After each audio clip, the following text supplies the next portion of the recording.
little Penn State Blitz post-game from a very entertaining Penn State win by the skin of their teeth against Iowa, but they deserved it. They made the plays at the end, especially on defense. We started this day, Greg Pickel, with you dropping the camera in the ride-along. That's right. We're going to try and not drop anything. We're going to try and get through this. A lot of people are going to write and talk about Trace McSorley and his toughness, and that's well-deserved.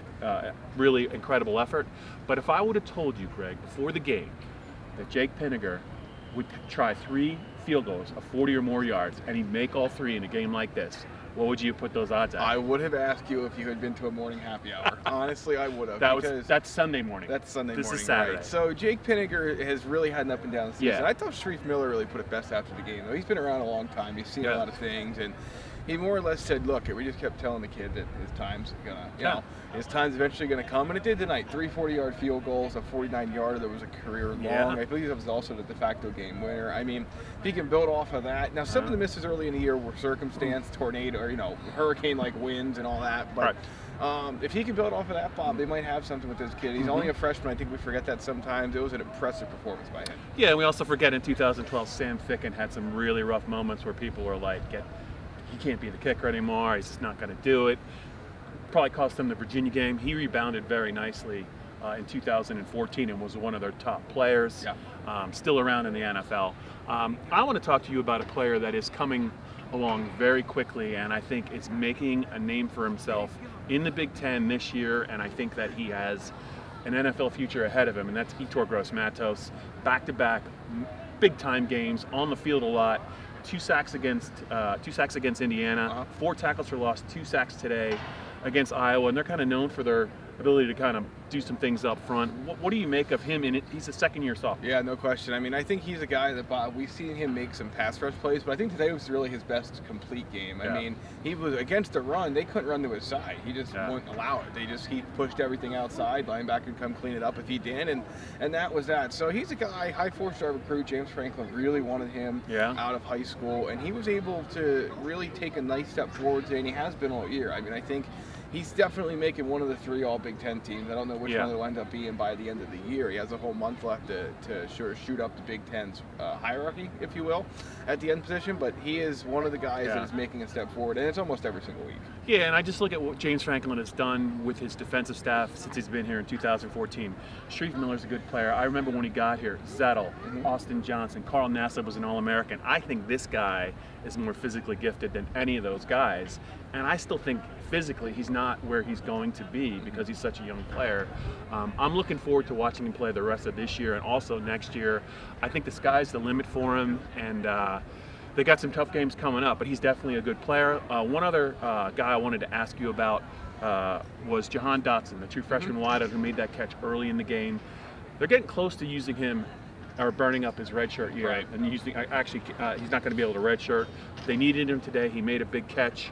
And all the back and forth today, what stands out the most to you, Greg? They made so many mistakes early, but they recovered. Is it Trace's toughness? Is it how they're going to match up against Michigan? What kind of jumps out to you right now? Yeah, first on Dotson, I think they just have to burn it at this point. I mean, unless there's, because you see the way they seem to use him is they get him ready and in the game plan, and then I think they try and keep him out until they feel like they need a play or they need a spark, and then he comes in. Well, at this point, he is the spark, him and KJ Hamler. So I think, nice bounce back for DeAndre Tompkins. Trace's toughness is unbelievable. He had you went down and had spent some time with his family, his dad Rick and his mom, and Trace had mentioned that his dad came down, and that's really when the doubt left his mind about that injury at halftime, was when his dad came down. He saw his family, and things were okay. I mean, the kid's just unbelievable. I mean, think back to his first start, Bob, and the only thing most of us were curious about was how long was it going to take until he got popped and missed a game.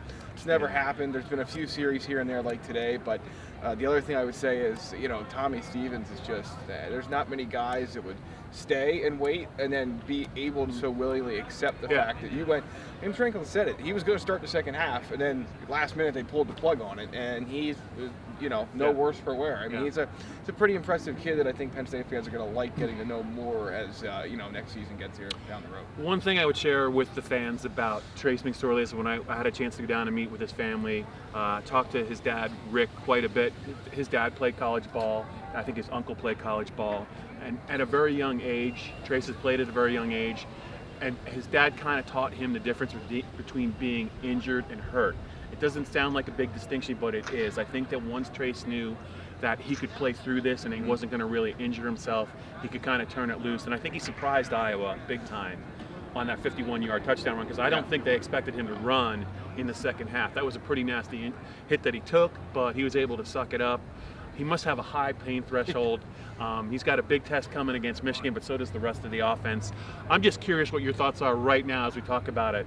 What's the perception you think going into Michigan coming off a bye? Yeah, just quickly, I think it's tough. They had a lot of time to sit and prepare. Penn State's offense, even though there's 30 points up on the board, it still looks like there's something maybe a little bit off with it, and it comes down to it. If Trace McSorley is not on and he's not able to make those plays, Penn State's probably not going to win. Miles Sanders couldn't really get going today. Right. It's a good Iowa run defense that came in here. But to me, I think if Penn State's defense plays like it did today, maybe they have a chance to keep it close. The spread's probably going to be, 7? I would say they're going to probably be a touchdown somewhere underdog. Between 7 and 10 would be my Yeah, guess. so I think that if he plays well and the defense has an effort like this today, but you know what the problem with the defense is, Bob? You mentioned it earlier when you were talking with Dave on the post-game video. 188 snaps the last 2 weeks. Yeah. They're going to go out there on the road. This team was, we're talking about a different effort from the defense if they don't intercept that first and goal pass. Right. I think the task is too tall. This is the best Michigan team that Jim Harbaugh's had. Right. I don't think we see a 2016 repeat where it's an absolute blowout and it doesn't look like Penn State belongs on the field with Michigan. They need to clean a lot of things up and have a lot of things go right to make it a close competitive game. One thing I would say, the difference between Iowa and Michigan, they're both physical teams. I think Penn State was well aware that Nate Stanley was not going to leave the pocket very much, and he was going to be exactly where they found him most of the game, just dropping back, throwing the ball into the ground, or making some good throws. Shea Patterson can make some plays with his feet. I think it's a different dynamic. They're going to have to be ready for that, and if they can handle that dual threat quality, I think it'll be a game, but they're going to need to get a lead on Michigan. They do not want to play from behind against this defense, against the Michigan defense. We'll see if it can happen, but right now, I would have to say Penn State's defense has kind of been out on the field a long time for 2 games, and I don't know if they're going to get a full 60 minutes from the special teams. Yeah,